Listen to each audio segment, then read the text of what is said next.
Monday, August 4. President Bongbong Marcos departs for India earlier today for a 5-day state visit. He's set to meet with Indian President Draupadi Murmu and Prime Minister Narendra Modi in New Delhi. During the visit, the two countries are expected to finalize at least 6 agreements in areas such as law, culture, and science and technology. Prior to the President's departure, the Philippines and Indian navies conducted formation drills at sea replenishment and monitored Chinese warships near the Philippines' exclusive economic zone.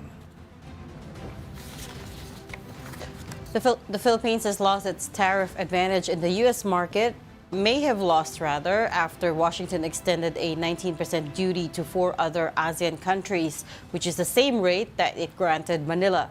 Trade analysts say the move weakens the country's competitiveness as exporters can no longer rely on lower tariffs to outperform regional rivals. The Philippines had previously enjoyed a margin over Indonesia, Cambodia, Thailand, and Malaysia. The National Police Commission, or NAPOLCOM, has ordered a 90-day preventive suspension of 12 police officers linked to the disappearance of several Sabongeros. The order stemmed from self-proclaimed whistleblower Julie Alistotoy Patidongan's complaint alleging that the policemen abducted and killed the cockfighting enthusiasts. NAPOLCOM clarified that the move does not imply guilt, but that it aims to protect witnesses and preserve the integrity of the investigation. And Hanilet Abansenya, the common-law wife of former President Duterte, claims she has been barred from visiting him in the ICC detention center in The Hague. The restriction follows allegations that she discussed the case with Duterte during a phone call. Duterte's chief legal counsel, attorney Nicholas Kaufman, confirms the visit ban, but did not comment on internal defense issues. Acting Davao City Mayor Sebastian Baste Duterte took another swipe at the Marcos administration. In his podcast, Duterte slammed the government's bid to rid flood control projects of corruption and also how it spends public funds. Dapat may clear directive ka kung paano mo i-implement yung pera ng gobyerno. Sabi mo, walang corruption dyan, walang kickback. Gusto ko makakita ng maayos na implementation. Kaya hindi nagagamit sa tamang paraan or nade-deliver ng maayos, fairly, yung mga resources ng gobyerno dahil nga to advance their political ambitions. So, ito kasi rin, it's one way, yung pera ng bayan, it's their way of buying allies. Pag binitaw niya yan, yung budget na yan, then they will reenact the 2025 budget na nung pagkapanalo ni Ping Lacson, sinabi niya, yung 2025, tama ba ako? Ping Lacson, sir. 2025 budget is the most corrupt budget in Philippine history, something like that. Siya na nagsabi most corrupt national budget. Mayor Baste also commented on the Supreme Court's decision regarding his sister, Vice President Sara Duterte's impeachment case. He also had something to say about Senators Kiko Pangilinan and Bam Aquino joining the Senate's majority bloc. Ayaw nilang tanggapin, wala ka na magagawa doon. Ibig sabihin, natalo na kayo. Ayaw nilang tanggapin. Yun. Tingin ko, si Bam at saka si Kiko kasi, pwede sila maging running mates for the 2028 election kasi Aquino si Bam eh. Si Risa Ontiveros kasi, nag-express kaagad siya na ready siya maging president. And pareho silang LP, di ba? LP, yes. Pareho silang LP. So nilalaglag nila si Risa Ontiveros. That's how I see it. Mayor Duterte also believes that cheaper rice and zero billing programs of the Marcos administration are a failure. And about the boxing match that never happened between himself and General Nicolas Torre III, well, Baste believes that congratulations are still in order. It's a subsidized program of the government. It's not the actual market price of rice. If you really want to subsidize yung bigas, just give it to them for free. Parang 3-minute response lang yan ni Torre, promise. Zero billing. Yan. Wala yan. Zero billing, then when? Kailan? Congratulations. Congrats. Ikaw na yung bagong pambansang kamao. Pinalitan mo na si Manny Pacquiao. I think they meant to say that Basib is saying congratulations with sarcasm. Parang paborito natin si Baste today. Marami na. He has a lot to say eh. Marami siyang gustong Marami sabihin. ng topics. Tsaka mapag-sabay. Hindi lang niya nabanggit yung 51 billion na mga projects sa Davao ng kanyang kapatid. Okay, tingnan mo yan. Senate Finance Committee Chairman Win Gatchalian vows to push for a quote-unquote, we quote, golden age of transparency and accountability in Congress. This comes as he voiced support for proposals to open the bicameral conference on the 2026 national budget to the public. Gatchalian wants the entire budget process from the President's proposal to the final signed version to be made available online to the Senate, House, and DBM websites. He also plans to file a resolution to make this permanent and to create easy-to-understand formats like dashboards and infographics to help citizens track where the public funds go. Golden age of transparency kasi step by step masusundan na ngayon ng taong bayan, no?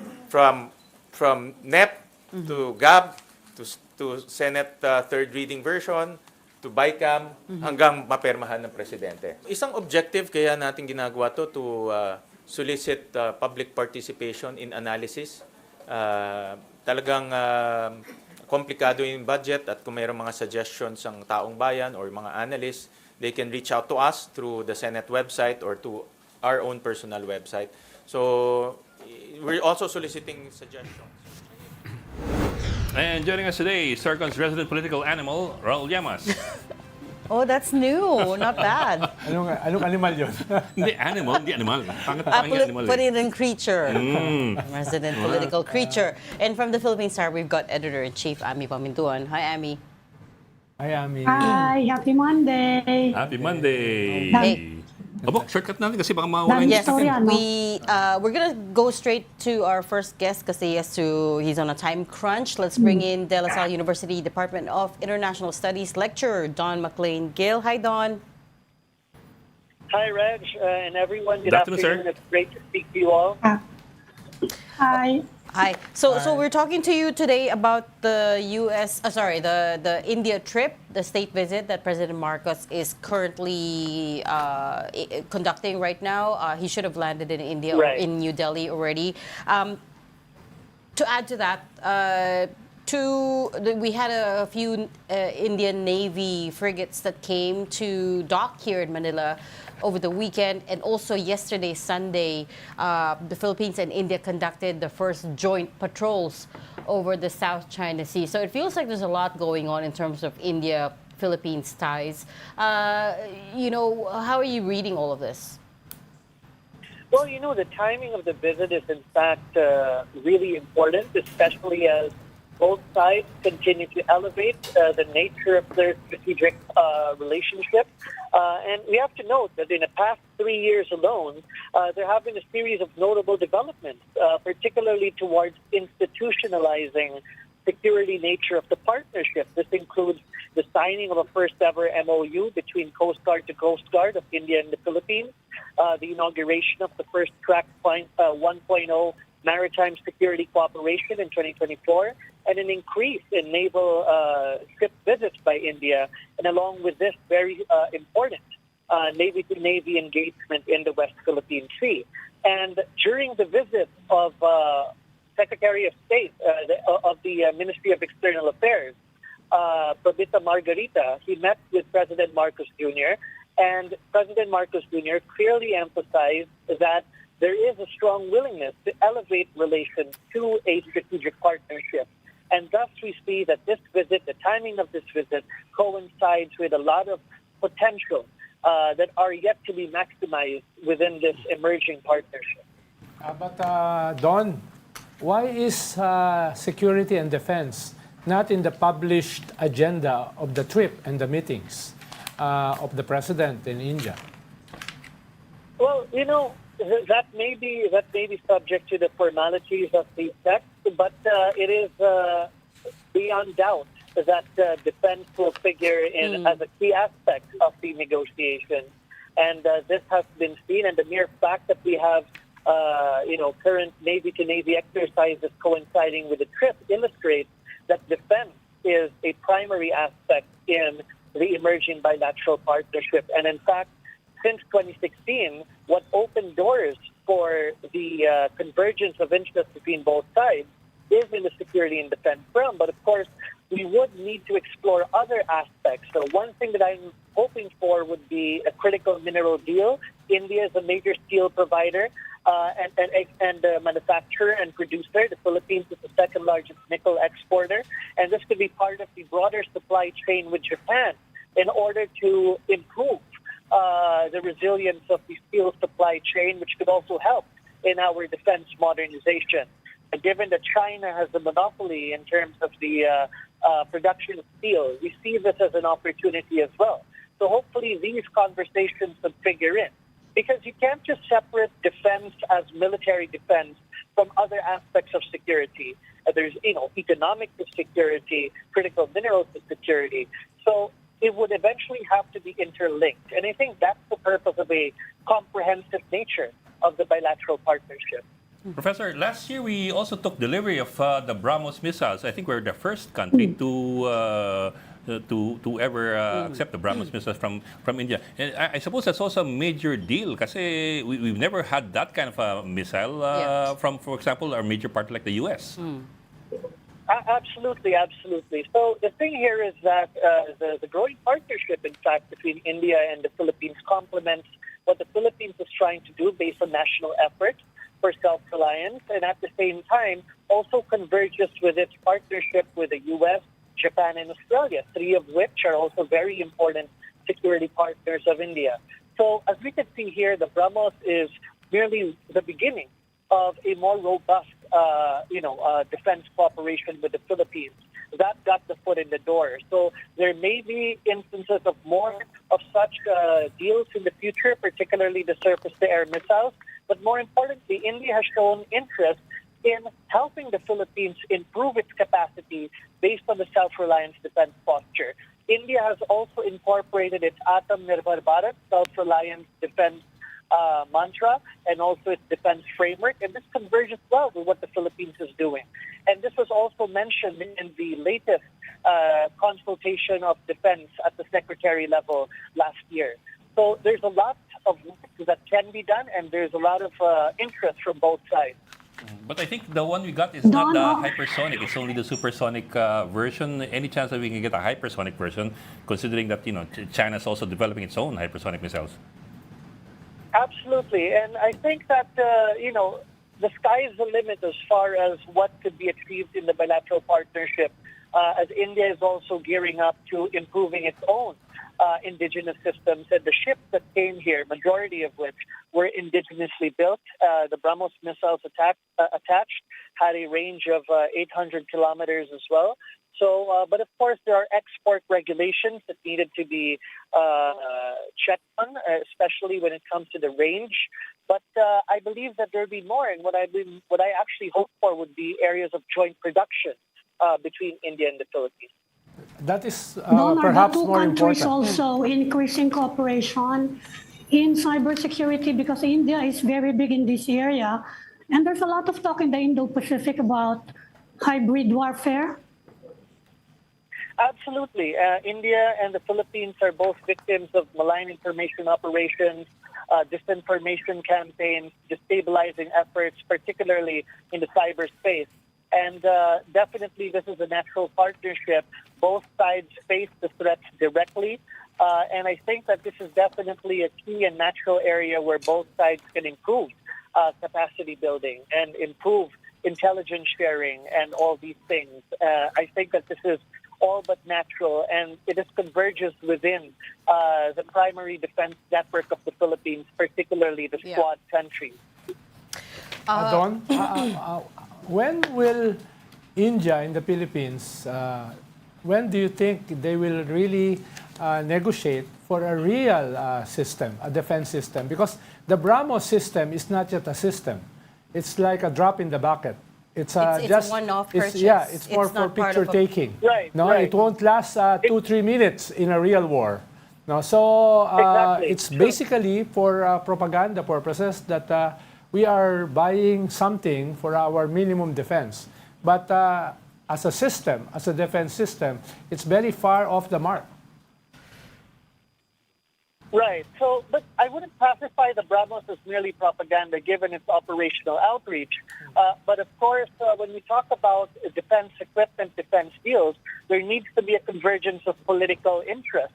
And that was ready to put in the door. And this is what I've just said, that there is likely going to be more effort to facilitate more areas of defense transfer in areas that the Philippines would be that the Philippines would need based on a tailor-fit approach. And from the Indian side, I believe that they have been clear that we are willing to help in any way we can in order to provide the needed capacity given the threat that the Philippines faces.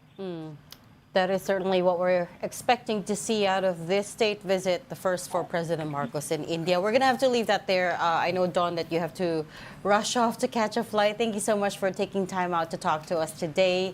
Thank you very much. Thank you. That Thank you, was sir. Thank you, Don. LaSalle Thank you, Don. Department of International Studies lecturer Don McLean Gill. Thank you, Don. Gusto ko sana tanungin na huli sa kanya yung drones. Oo nga eh. Because This- game changer kasi yun. Yeah. Tapos very inexpensive. Yeah. No, yun ngayon yung future. There's a lot actually that India can provide in terms of defense equipment and capacity building. Sabi nga nila, it's one of the superpowers that we haven't yet built such a strong relationship with that we should. They can help us develop nuclear weapons. Especially now na they got treated the same way by the US, right? India is also getting slapped with, how much was it, 30%, was it 30% tariff And or the India 35%? wants to raise its profile dito. Correct. In the Oo. West Philippines Sea. They've been talking about it for years. Yes. Well, So yes. ewan ko kung anong And mangyari. they're also strong in drones. Oh, No, well, which is Yeah. again very inexpensive.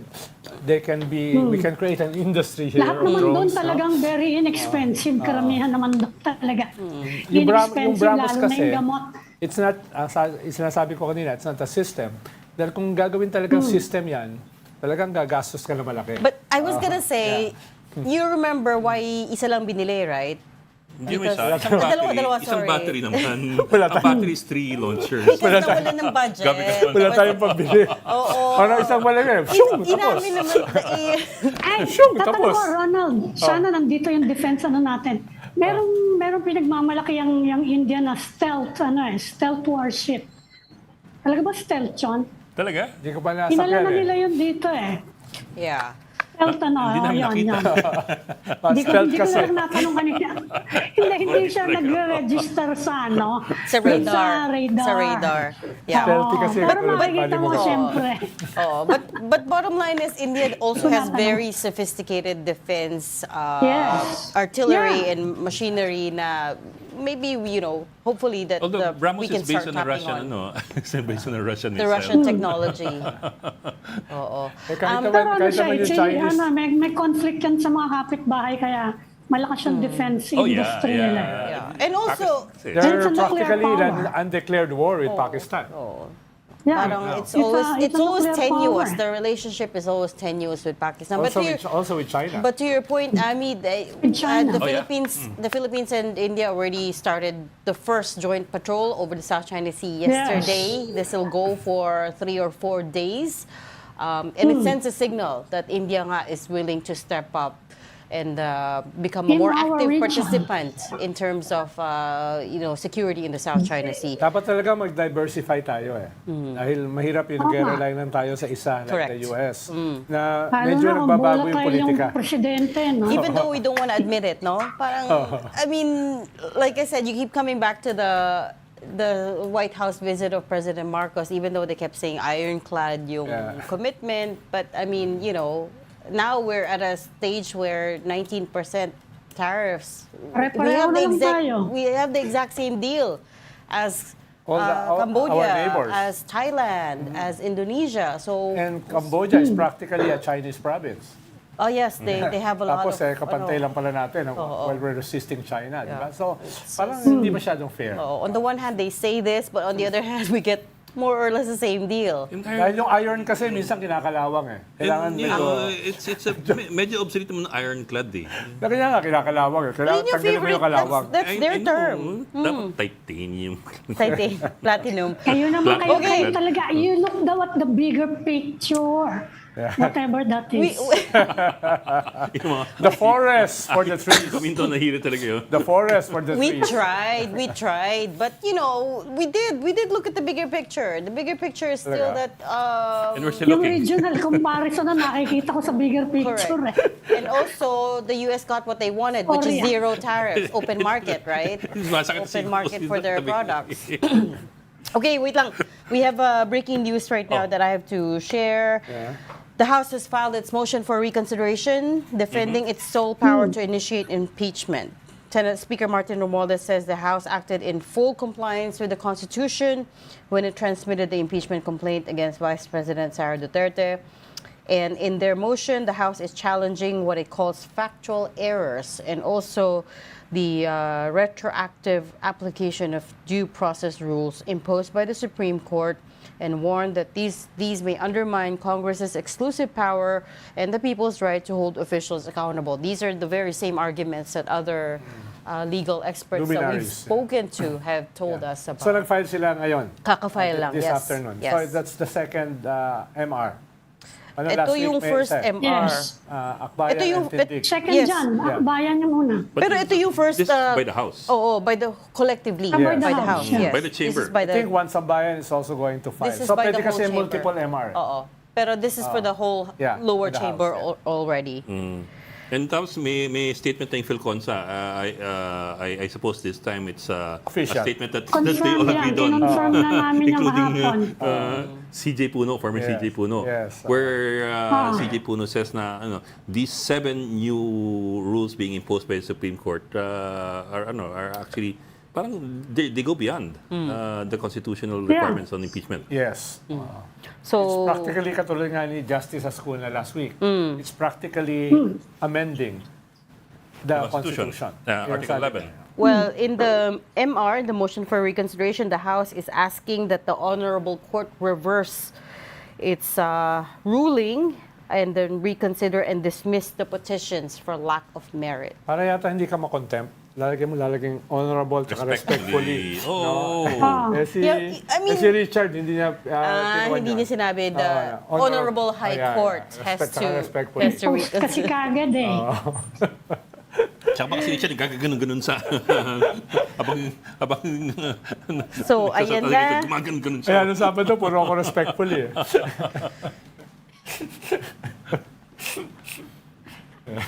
So there we go. We have officially the House's motion for reconsideration for the Supreme Court impeachment decision. No clue at this Buti point. minadali nila dahil dati kasi pinag-uusapan August 10 pa eh.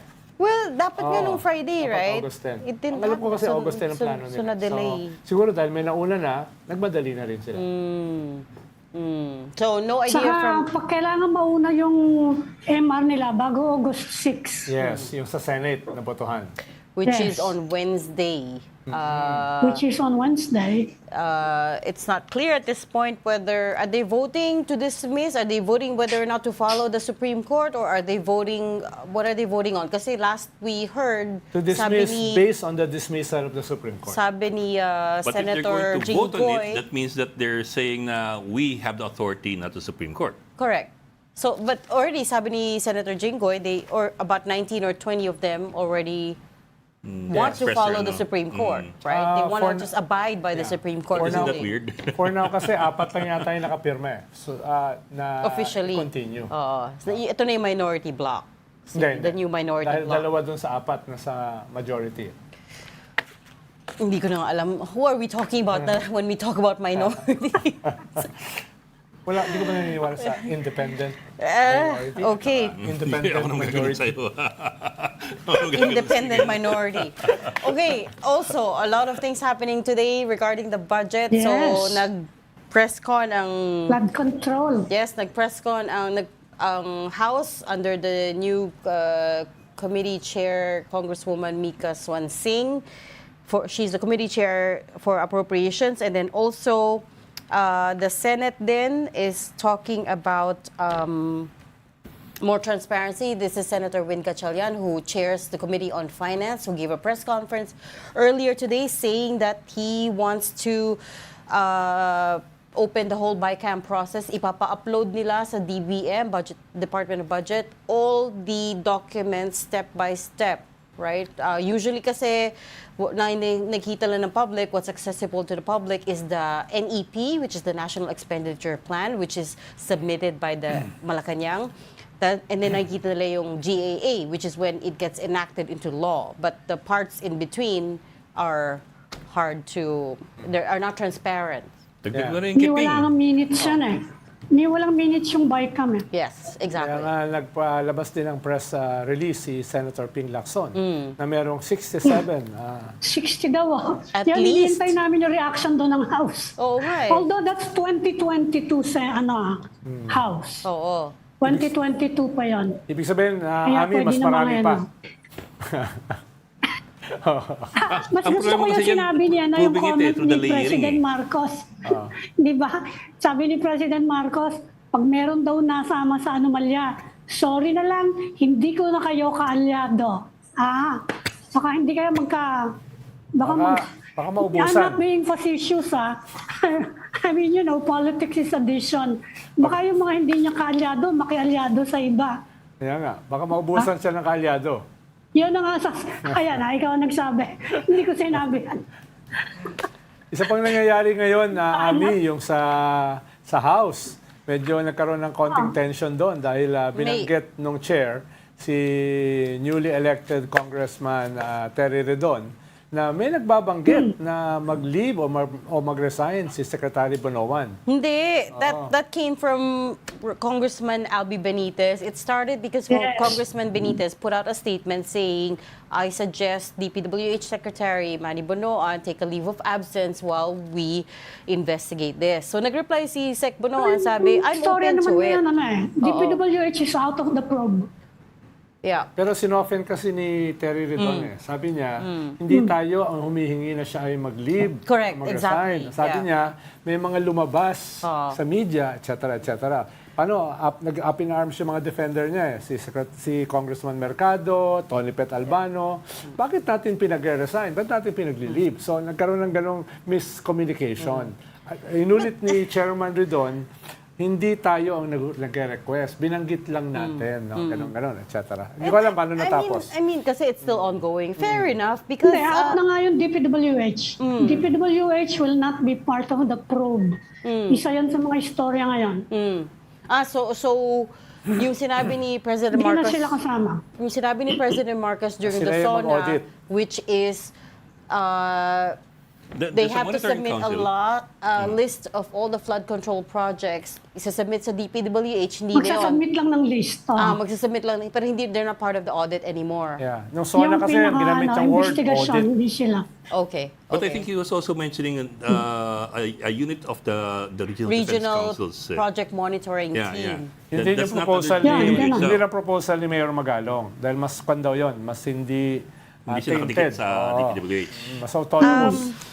But, well, I mean, even if you take DPWH out of the picture, remember, sino ba naglagay ng all these insertions, right? We have to keep coming back to that. Yan na nga ang sabi. Dapat daw, baka dumami. 60 congressmen maglilib. Okay. No. At 2022 lang yun, Ami, 2022 yun, 2022 lang yun. 2022. Paano pa yung 2023, 24, 25? Yeah. So itong sinabi, actually si Senator Ping gave that interview to DZRH. Sabi niya yung source niya is a fellow lawmaker during the 19th Congress. Up to 50% project costs would get eaten up by corruption. And itong 67 number na to, sabi niya at least 67 HOR members were serving as contractors of their own projects. So parang tama Kawawa naman yung naman figures yung ni mga Magalong. buwis natin, ano? Libo-libo, bilyon. Diyan lang napupunta. Nag-divest naman sila. Pinasa nila sa mga kamag-anak nila. Also, that's how it works.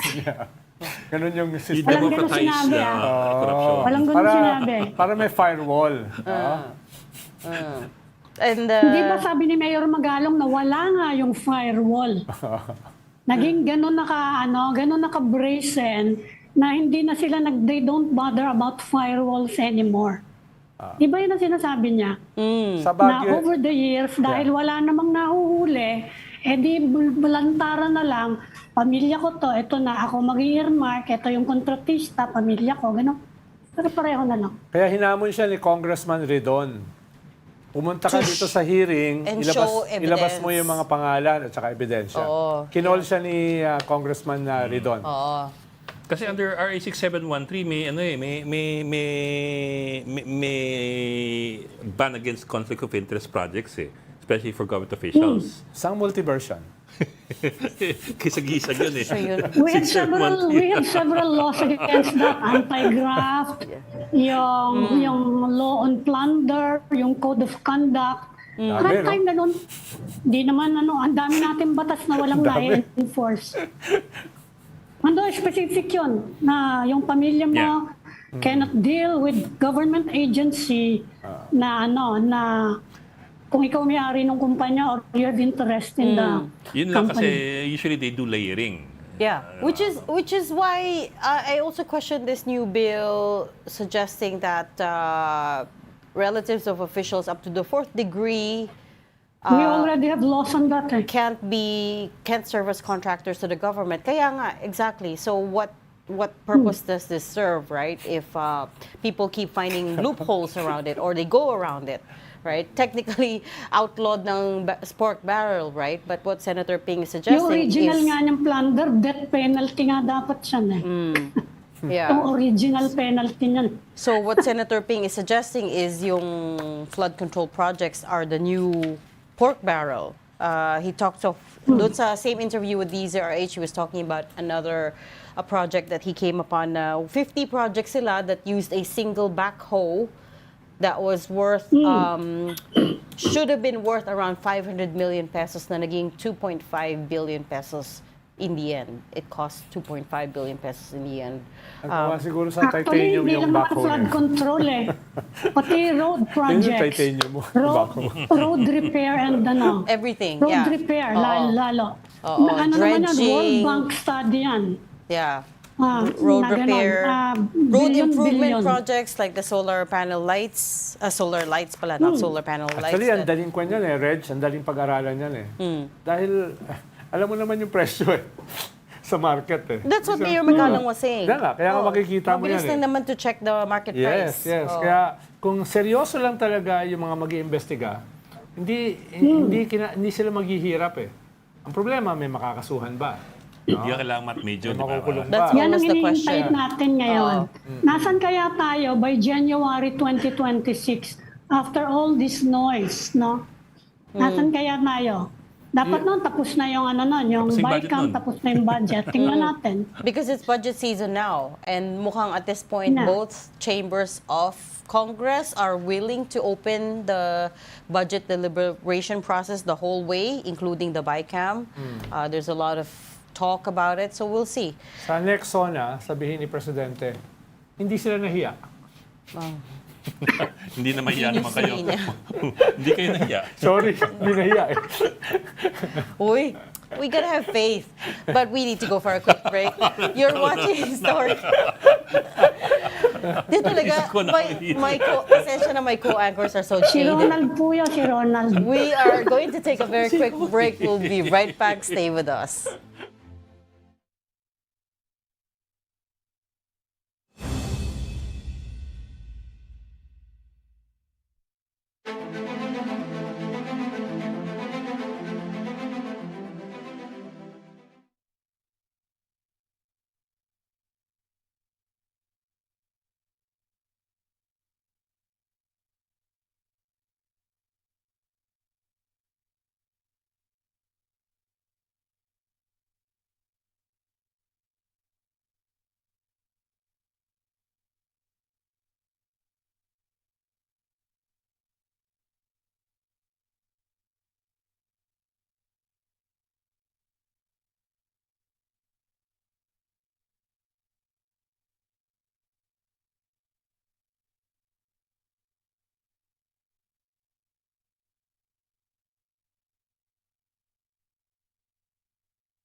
We've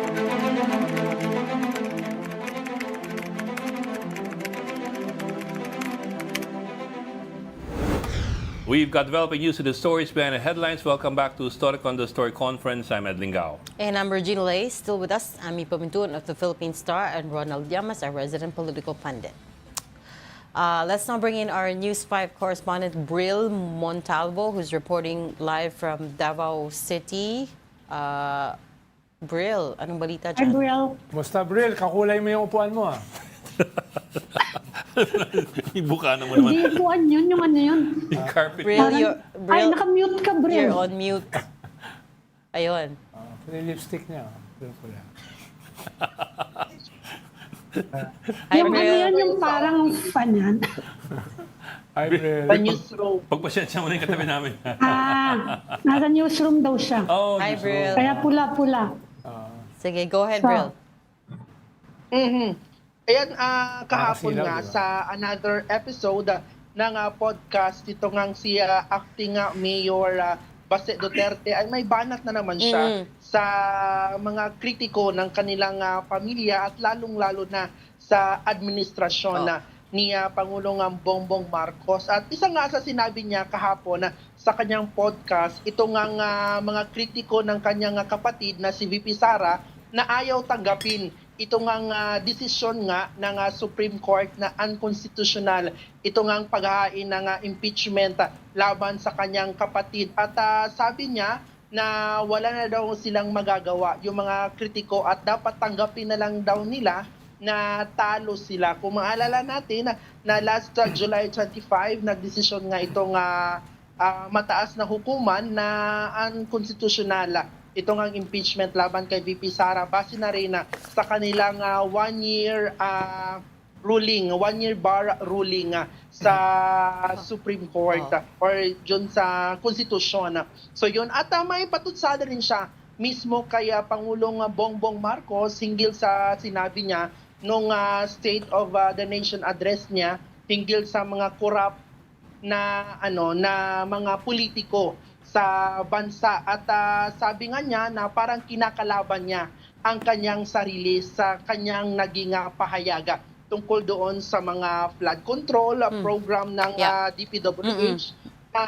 Ang laki ng gastos, ang laki ng budget, pero wala namang resulta. Panahon sa bagyo, panahon sa umuulan, bumabaha pa rin ang ilang lugar dito sa bansa. At sinabi din Baste Duterte, ito nga zero billing sa mga hospital ng Department of Health at ang sabi niya na para lang daw ikinukumpara niya ito sa 3-minute response ni PNP Chief General Nicolas Torre III.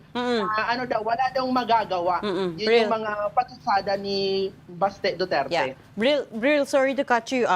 We know that already kasi we ran the sound bites already kanina, but what I was wondering is baka we can talk about yung picture of the Duterte children. Nakita mo ba yun? They posted a photo of them. Ano yung story doon? Yung all 4 of the Duterte children, not this one, pero yung bago. Isa. Oo. Alam mo, kahapon yun, kuha yun kahapon ng gabi. Doon mismo sa bahay ni Congressman Paulo Duterte at dito nga sa Davao City. Kasi ngayon nandito sa Davao City si VP Sara.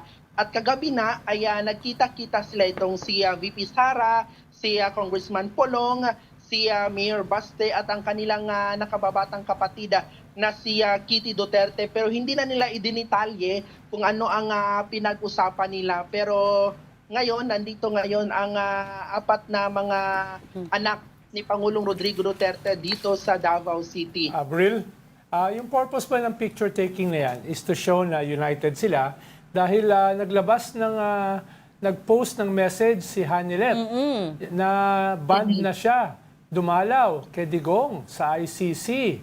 No? So, very public yun, ha? At alam na din naman natin, itong mga nakaraang mga linggo, yung bakbakan between Kaufman on one side, na apparently kakampi ni Sara at saka ng mga siblings ni Sara, at si Harry Roque, Maharlika, at saka si Hanilet on the other side. No? Mukhang nag-escalate yan dahil pinagbawalan na daw si Hanilet na dumalaw. No? At syempre, pag pinagbawalan yan, may pinanggagalingan yan na yung mga nakaregister na kamag-anak. No? So, isn't that the purpose nitong picture-taking na ito? Alam mo nga dyan na Ronald, no, tama ka nga dyan na ito nga si common law wife ni dating Pangulong Rodrigo Duterte na si Hanlet Avancenia ay pinagbawalan nga siyang makabisita nga. Kaya dating Pangulong Rodrigo Duterte doon sa loob ng detention cell sa ICC. Kasi nga sa kanyang interview kay Hanlet Avancenia sa isang panayam sa kanya, sabi niya na July 19 umano, last month is sa kanilang phone interview or phone conversation ni Pangulong Rodrigo Duterte is may ano daw siya, may sinabi siya, may diniscuss siya na hinggil doon sa kaso ni Pangulong Rodrigo Duterte na mahigpit na ipinagbabawal ng ICC. So isa sa mga rason yun nga pinagbabawalan na siya ngayon na makabisita kaya dating Pangulong Rodrigo Duterte sa loob ng ICC. At ang sabi din ni Hanlet Avancenia, nasa 7 hanggang 9 na umano siyang winarningan ng ICC sa kanilang every time na pumapasok siya or bumibisita siya doon nga kaya Pangulong Rodrigo Duterte. Kasi nga ipinagbabawal nga, ayon nga kaya Kaufman at doon sa ICC na dapat hindi dapat lumalabas sa publiko ito nga kaso ni Pangulong Rodrigo Duterte at bawal din doon pag-usapan ng mga bisita ni Pangulong Rodrigo Duterte sa loob ng detention cell. Alam mo, Bill, Bill, may balita ka ba kung ano yung pinag-usapan ni Hanlet about the case sa si President Duterte? Kasi because of the circumstances, dito mga recent developments, ang spekulasyon dahil yung ganyang move, kailangan i-move yan ng legal counsel ni Duterte sa ICC for ICC to ban Hanlet. So we're presuming na ang nagganon yan, yung abogado niya, si Kaufman, kaya meron ngayong mga kumakalat na spekulasyon na baka daw hiningi ni Hanlet na isama naman si Harry Roque dun sa kaso. Meron bang ganyang balita na kumakalat yan sa Davao?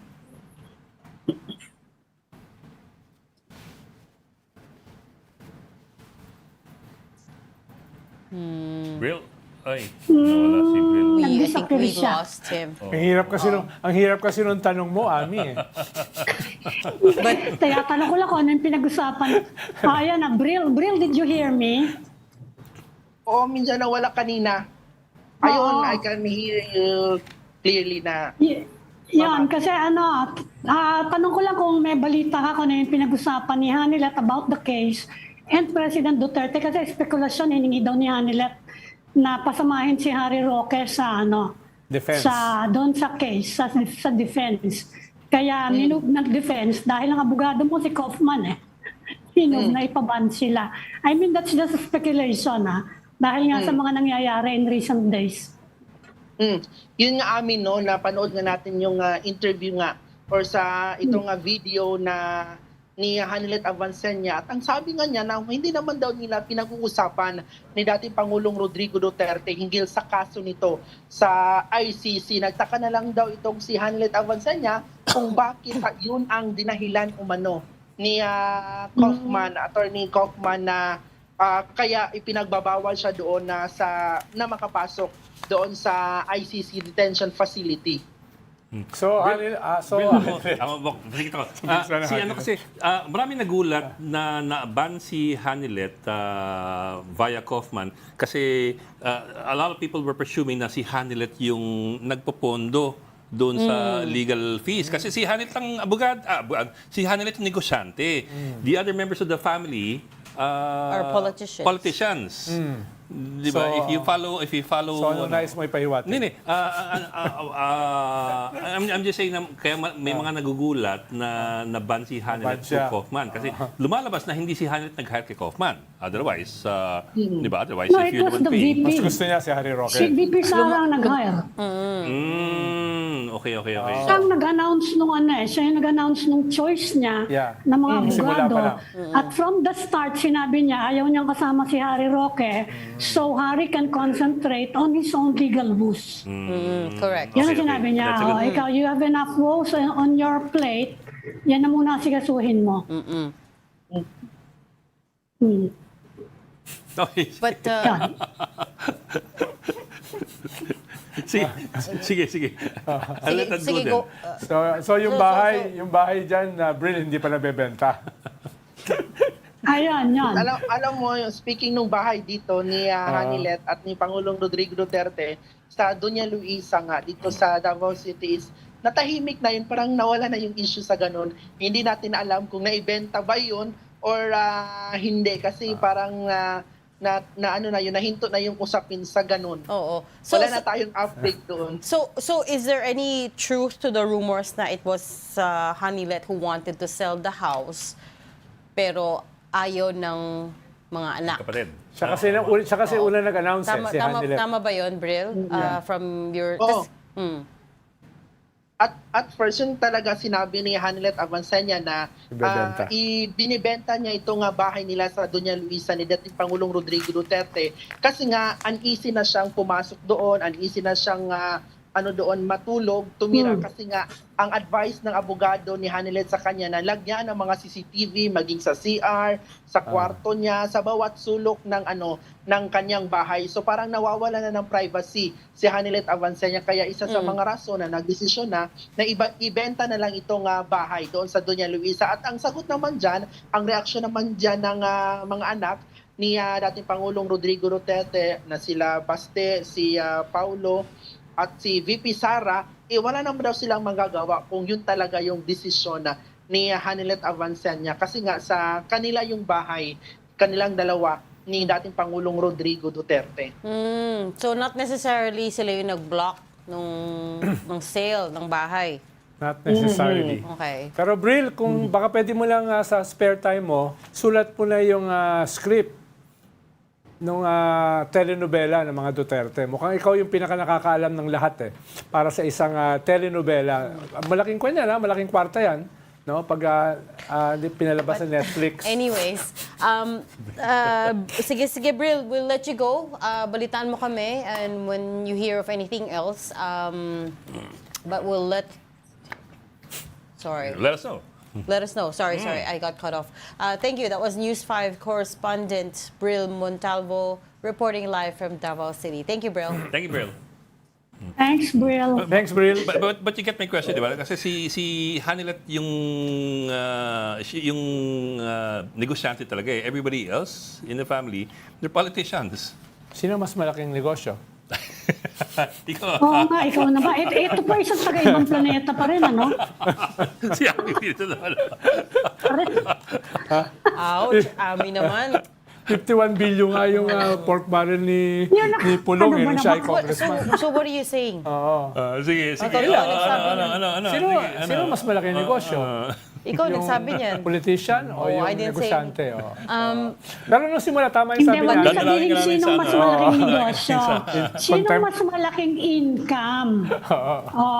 Wag nyo na lang sabihin sinong mas malaking negosyo. Eh, di ganun din Sinong yun. mas malaking income. Ganun din yun eh. In the Philippines, politics is a big business. But you can get income from non-business enterprises But it's interesting kasi it tells us that there's tension in the family as well. Right? The fact na itong Meron. suddenly si Hanilet biglang naglabas ng Public, video. public. Very Talagang public. may tension And dyan. she never used to speak except for until all of this happened. Hindi yun nagpapa-interview, hindi yun nag-statement. Imagine mo, nagulat tayo kay Harry Roque. Yung pala, may Hanilet pa pala. May isa pang Diba? Nagulat ka? another. Oo, Kay Harry? Harry Roque, oo. Nagbabangayan sila ni Nick Hoffman. Oo. But it was clear naman from the very start, he wasn't part of the legal team. Yeah, it was clear from the very start. for the two of them to start But he calling each other wanted names, to he was called join. harebrained. And Kaufman said harebrained. yeah, because apparently he tried to sue the Dutch government or tried to initiate a quote-unquote crazy scheme to sue the Dutch government, right? So For an international Sino ba lawyer to naman- use that word harebrained. Tsaka sino- Parang very Filipino. Tsaka sino tatawag kay Harry Roque na hairbrain? Si ano yun, si Ronald John. Si Ronald. we're looking, worst. we've broken it in our straps. Marcos has arrived in New Delhi, India, to begin his state visit. They have just landed. He is with First Lady Liza Araneta Marcos. And some cabinet secretaries. Isa pa lang that we know for sure, DOT Secretary Cristina Frasco, and we know this because she turned us down for an interview today saying that she's part of the official team. Di pa natin alam who else among the cabinet members are with him, but we do know that the caretakers right now are The usual people. the usual. DepEd, Yeah. DepEd, May Secretary of nahuli Agriculture. kanina. DepEd Secretary Kanina Sani sa Maharlika. DepEd the Secretary Sani Angara, ES Lucas Bersamin, and DAR Secretary Conrado Conrado Estrella the third. Yes. Di ba? Bago umalis Bakit kanina sa si Agrarian? BBM, may nahuling ahas. Ano, sorry? May nahuling ahas dun sa Maharlika. Oo, just Nung outside paalis na si the BBM. just outside the airport. Sa Maharlika Lounge. Oh, may nahuling ahas. May nahuling ahas. Gusto mo masyal sa India, hindi nakasama. Buti pa yung ahas, nahihiya eh. I think I have to close this show para wala na tayong sense. Okay. Gabi ko naman. Thank you for joining Storycon today. I'm Pamituan, Editor-in-Chief of the Philippine Star.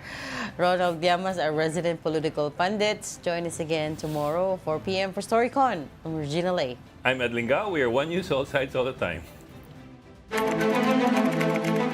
This is the Story Conference Group or the Storycon Group.